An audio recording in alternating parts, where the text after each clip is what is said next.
nikah beda agama, boleh nggak ya?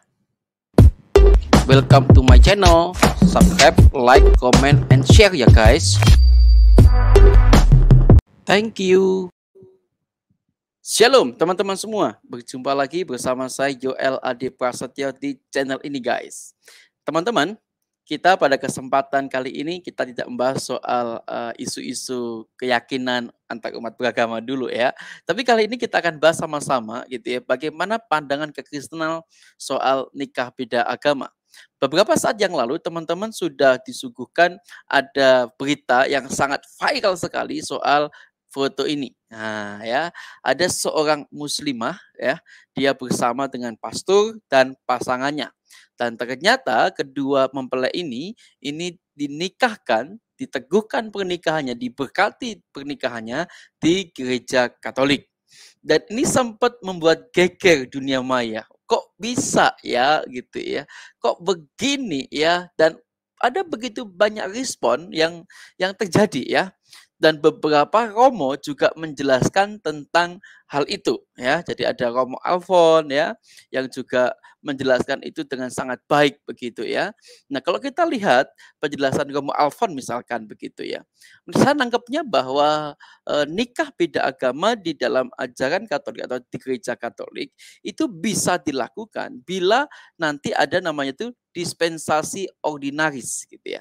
Kalau memang itu sudah mentok tidak ada titik temu, maka cinta mereka itu harus didispensasi, namanya itu dispensasi ordinaris gitu ya.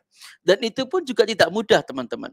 Ada beberapa syarat yang harus ditaati ketika orang itu menikah di dalam gereja Katolik khususnya yang beda agama. Wah, ada beberapa syarat. Contoh misalkan ya, ini contoh ya, kalau saya kutip di dalam harian ini teman-teman kalau bisa lihat di parokinjetis.com ya.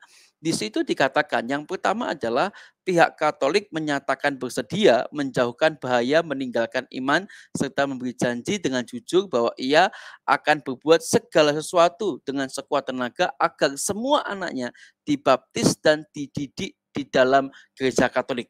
Jadi ya ketika orang menikah beda agama di Katolik, mempelai khususnya yang beragama Katolik harus berjanji sekuat tenaga nanti anak-anaknya itu akan dididik di dalam Katolik, di gereja Katolik begitu ya. Kemudian ada dispensasi kedua adalah mengenai janji-janji yang harus dibuat oleh pihak Katolik itu di pihak lain hendaknya diberitahu pada waktunya. Sedemikian jelas bahwa ia sungguh sadar akan janji dan kewajiban pihak Katolik. Wah, jadi memang ada beberapa hal yang harus dipahami ketika seseorang itu mau menikah beda agama di gereja Katolik, teman-teman ya. Teman-teman bisa lihat sama-sama di sini ya. Atau teman-teman juga bisa kunjungi YouTube channel daripada Romo Alfon, itu menjelaskan dengan sangat detail sekali resiko-resiko apa ketika teman-teman nikah beda agama ya, khususnya misalkan Katolik dan Islam dan lain sebagainya gitu ya. Itu ada resiko-resiko yang harus diambil dan diputuskan sebelum dia menikah. Ya nih ya teman-teman ya. Saya nggak ngarang nih ya. Saya ada ada beritanya nih ya, ada nih ya. Ada tulisannya di sini ya. Ada dispensasi nikah dalam Katolik. Ini parokijetis.com ya. Ini bisa begini ya. Tapi teman-teman menarik lagi adalah bagaimana pandangan tentang Islam tentang nikah beda agama. Wah, ini perlu kita juga bahas teman-teman ya. Ya supaya kita ngerti dengan jelas ya. Nah, kalau di Islam nikah beda agama itu seperti apa? Coba kita simak baik-baik berita satu ini. Wah, ini berita mantap jiwa teman-teman ya. Nih ya. Oke, ya jelas ya teman-teman ya di sini ya. Wah, ini berita yang cukup menarik untuk dibahas begitu. Nah, di sini dikatakan ya, Guntur Romli, putri Nabi Muhammad nikah beda agama. Wah, jadi memang isu-isu nikah beda agama ini ya sejak zaman dulu ya sudah ada, khususnya ini Guntur Romli juga menyinggung ya ternyata putrinya Nabi Muhammad sendiri juga nikah beda agama. Tapi menariknya dari berita ini yang saya lihat teman-teman ada di sini ya. Nih. Dia bilang begini nih. Saya mau gedein dulu ya, bentar ya. Ya, ini ya teman-teman ya. Ya. Kegedean. Tunggu. Ini dia ya. Coba lihat teman-teman di sini. Nah, ini dia ya. Coba ya teman-teman bisa lihat di situ. Nah, di sini dikatakan Nabi Muhammad ya. Nabi Muhammad Shallallahu Alaihi Wasallam memiliki pengalaman yang buruk dan menyakitkan terkait nikah beda agama. Wah, jadi menurut saya dari berita ini saja saya bisa menebak kalau teman-teman Muslim itu pun juga melarang gitu ya umatnya untuk nikah beda agama. Ya, itu jelas sekali di situ ya. Karena Nabi Muhammad sendiri juga punya pengalaman yang sangat menyakitkan. Dengan begitu saya bisa membaca bahwa itu pengalaman buruk kan begitu ya. Jadi nikah beda agama dalam konsep Islam itu juga pengalaman yang tidak menyenangkan gitu ya. Justru menyakitkan kalau kalimat Guntur Romli begitu ya. Nah, bagaimana pandangan kekristenan sekarang soal nikah beda agama, teman-teman? Ya, saya coba kutip di dalam satu bagian firman Tuhan yang mungkin sudah sering kita dengar ketika kita membahas soal pernikahan, teman-teman ya. Coba kita kutip sama-sama dulu. Nih ya, di dalam 2 Korintus pasal yang ke-6 ya, 2 Korintus pasal yang ke-6 di dalam ayatnya yang ke-14 di sini dikatakan, janganlah kamu merupakan pasangan yang tidak seimbang dengan orang-orang yang tak percaya ya. Jadi janganlah kamu merupakan pasangan yang tidak seimbang dengan orang-orang yang tak percaya atau tidak percaya. Wah, kalau kita membaca bagian ini ya teman-teman ya, ini sudah jelas sekali ya firman Tuhan itu ngomong bahwa janganlah, kata janganlah ini bermaksud kita itu tidak diperkenan ya menjadi pasangan ya atau mencari pasangan dengan orang yang tidak seiman. Ya, ini jelas dikatakan di sini teman-teman. Nah, bagi saya pernikahan itu adalah sebuah perjalanan panjang ya yang dijalani oleh kedua mempelai seumur hidupnya. Jadi ketika dia menikah, dia harus menjalani pernikahannya itu seumur hidupnya. Jadi artinya teman perjalanan yang kita perlukan bukan saja yang bisa menolong kita, namun juga pasangan yang bisa mendukung untuk menggenapi tujuan Tuhan di dalam kehidupan kita. Nah, jadi kalau kita mau pilih pasangan, itu enggak cuma kita tuh mikirinnya itu untuk setahun, 2 tahun gitu, tapi untuk selama-lamanya. Kalau kita menikah untuk selama-lamanya, maka patut dipikirkan bahwa pasangan kita bukan saja bisa menolong kita, namun dia juga bisa harus mendukung untuk menggenapi tujuan Tuhan dalam kehidupan yang kita jalani tentunya. Maka teman-teman, firman Tuhan mengajarkan kepada kita dalam masa-masa pencarian pasangan hidup ya, teman-teman yang mungkin punya anak, yang mau punya mantu ya kan, maupun kita yang bergumul untuk mencari pasangan hidup gitu ya. Perlu kita menemukan pasangan yang seiman dan sepadan dengan kita ya. Jadi kita perlu ya menemukan pasangan yang seiman dan sepadan dengan kita. Kenapa begitu teman-teman? Nah, ini pertanyaan menarik ya. Kenapa bisa begitu? Karena begini, bagi saya pasangan yang seiman itu bukan bukan hanya sebatas berada dalam lingkup satu gereja. Namun lebih dari itu, seiman yang dimaksud adalah yang memiliki buah pertobatan. Hati yang sungguh-sungguh mengasihi Tuhan, taat dalam melakukan perintah Tuhan. Wah, ini menarik ya. Jadi ini penting sekali harus digarisbawahi. Tapi kalau saat ditanya pasangan yang seiman dan sepadan, nah, di seimannya kan sudah ya. Jadi dia harus benar-benar bertobat dengan sungguh-sungguh, hatinya benar-benar mengasihi Tuhan, taat melakukan perintah Tuhan. Kalau dia sudah begitu, maka dia adalah pasangan yang sungguh-sungguh menjadi idaman bagi banyak orang. Dia ada cinta Tuhan, dia bertobat sungguh-sungguh, bahkan dia itu melakukan segala perintah Tuhan.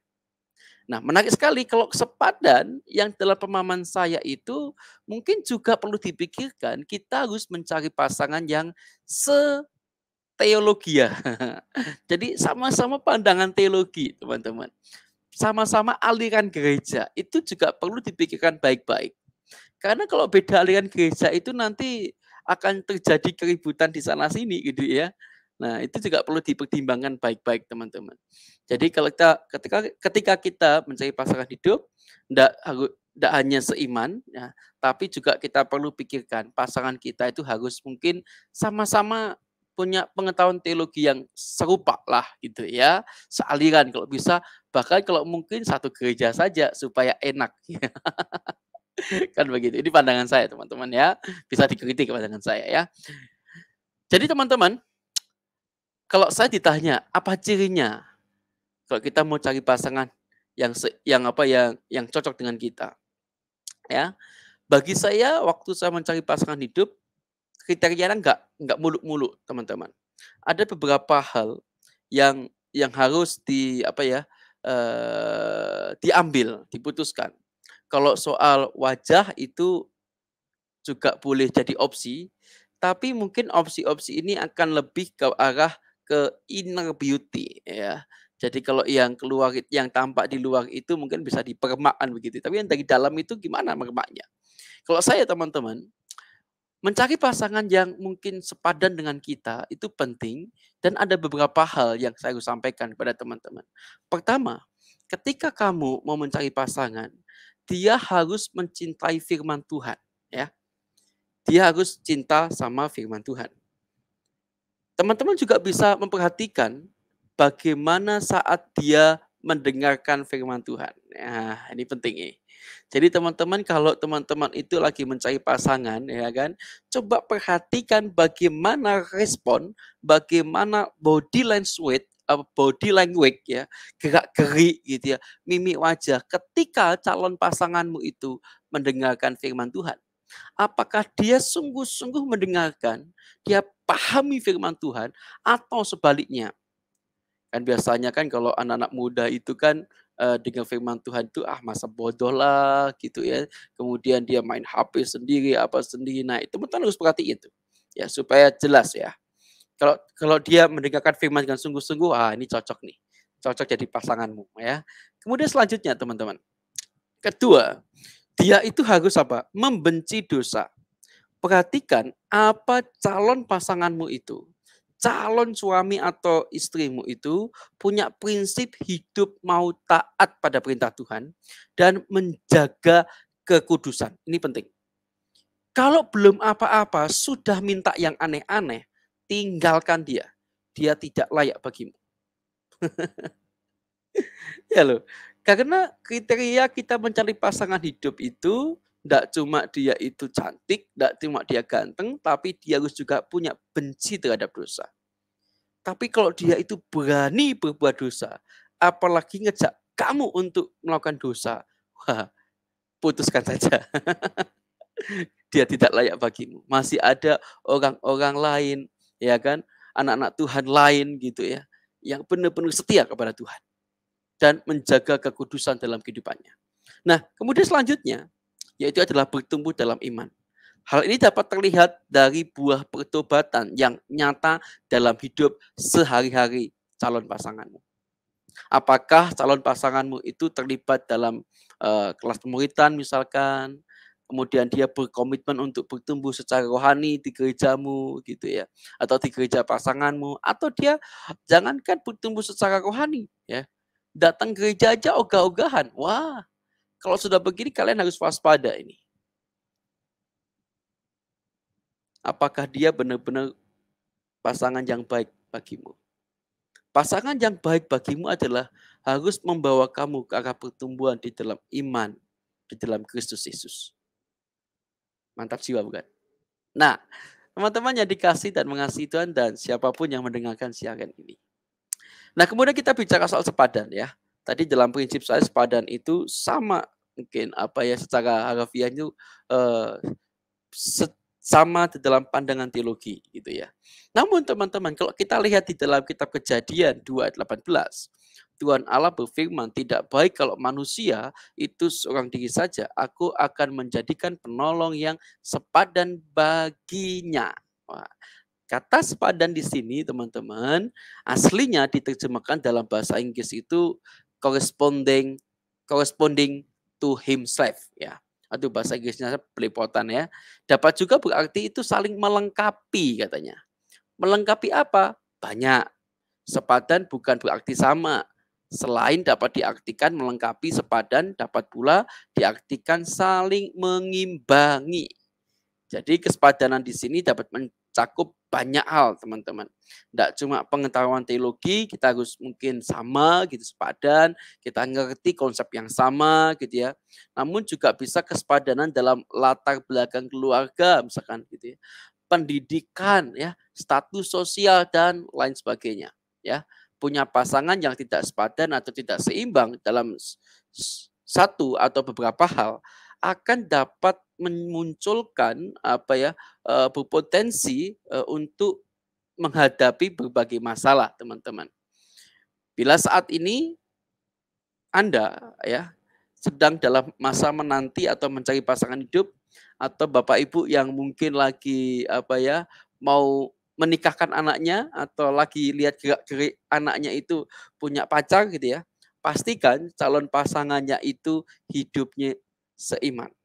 Ya, pastikan pasanganmu itu harus seiman dan kalian berdua juga sepadan. Sementara bagi setiap kita yang mungkin sedang menjadi hubungan berpacaran ya, cobalah evaluasi kembali. Kalau toh memang itu pasanganmu tidak percaya pada Tuhan, tidak sungguh-sungguh setia pada Tuhan, pikirkan baik-baik untuk menikah dengan dia. Nah, pertanyaan selanjutnya adalah, sudahkah kamu berdua menjadi pasangan yang seiman dan sepadan? Wah, teman-teman yang dikasihi Tuhan, hal ini perlu dipertimbangkan saat memilih pasangan hidup. Nah, kalau saya tanya, dia harus tetap seiman ya.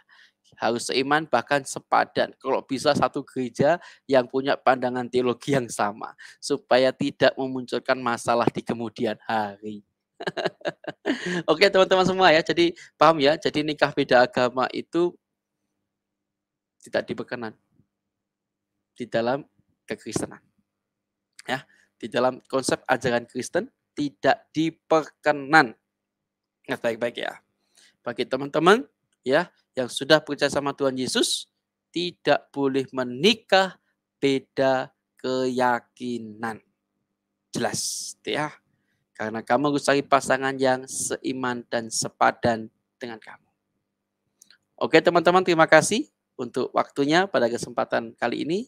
Ya, sampai bertemu di video selanjutnya. Tuhan Yesus memberkati kita ya. God bless you guys. Welcome to my channel. Subscribe, like, comment, and share ya guys. Thank you.